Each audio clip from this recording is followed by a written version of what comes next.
In this demo, we're going to be showing you carrier relationships, which is a tool for helping you identify chameleon carrier networks. We're going to walk through two use cases or two specific examples.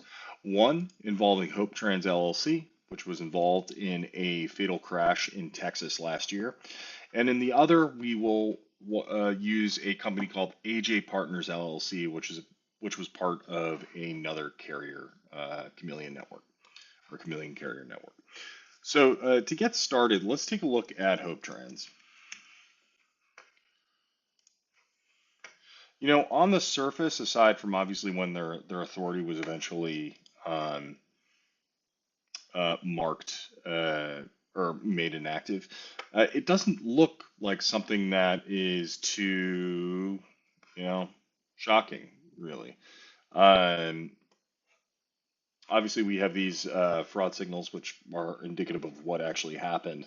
But you wouldn't like look at them and be like, okay, these guys are part of a chameleon network, right? And that's part of the challenge is that just looking on paper, it's really difficult to identify them, right? Maybe you'd look at the revocation history. You can use, obviously Alpha Loops to do that, but there's other tools that enable you to. Maybe that might give you a little bit of a pause, right, or a moment of concern. But outside of that, or and maybe crash history, right? That might be something that would give you a bit of pause, just seeing the number of crashes that they've been involved in. Um, but on the whole, it's not, a profile that screams, "Hey, I'm part of a chameleon network."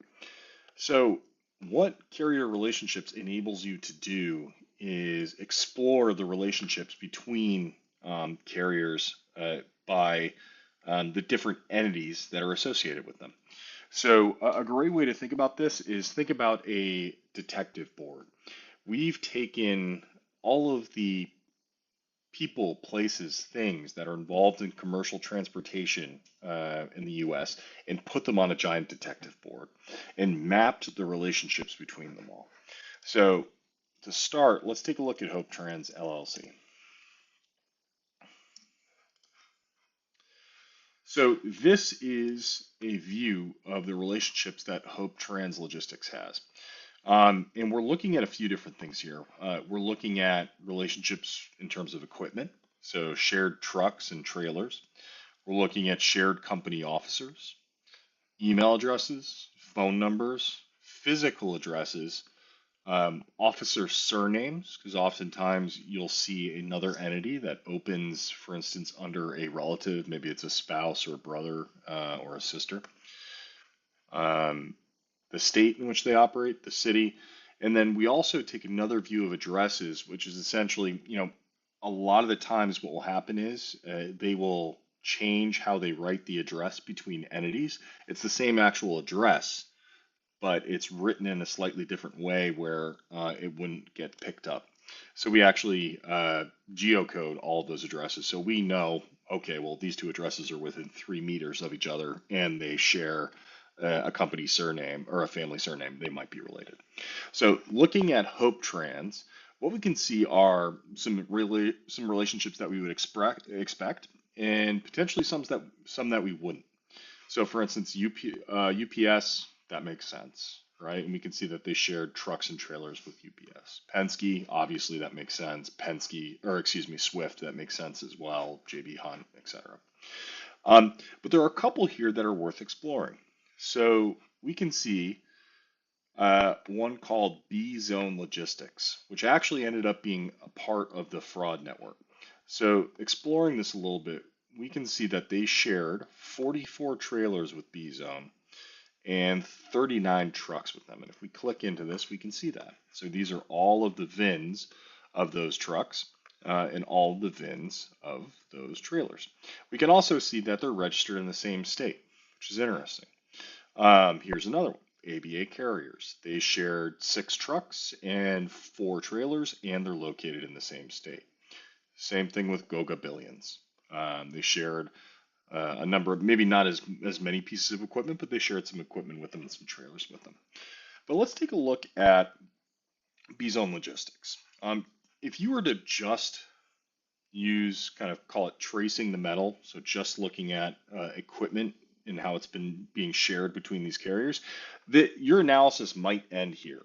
right? You might say, okay, B-zone logistics, that's a little bit suspicious.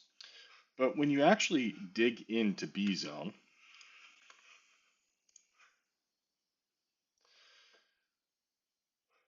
there's a company officer, Bettina. Let's dig into her and see if there's anything we can uncover. Now that's interesting.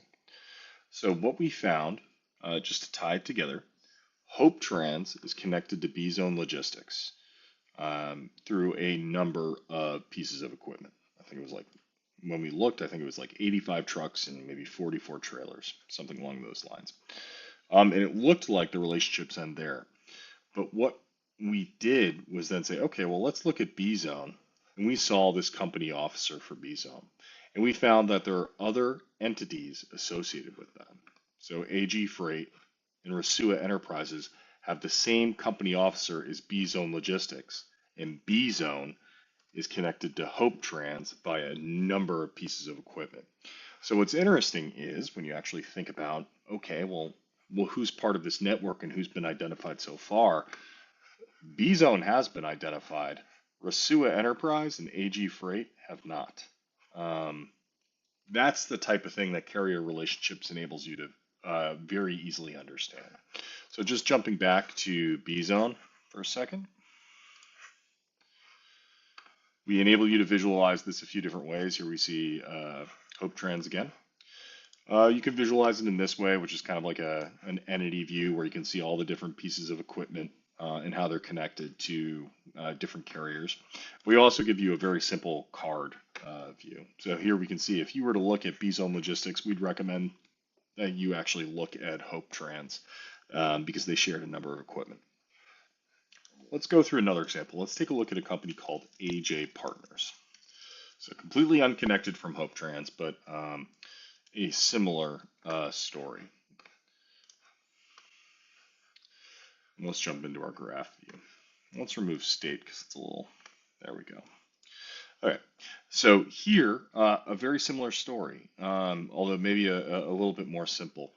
So here we can see AJ Partners. Again, they were discovered to be part of a chameleon network of carriers. And if you actually look at the relationships that carrier relationships is identified, we can see that they shared a number of pieces of equipment with another company called Totash Express, GT Express, Valson's Trucking, and KG Line Group. Some of these other ones, relatively expected, right? Like Averitt Express, pretty well known, not very suspicious there. T-Force, Cadence, like those are all, relatively well known. But if we dig into Totash, these are ones that are actually identified as part of the carrier fraud network. So when you think about kind of how this could be used as part of your, call it onboarding process, you can use this tool in two ways.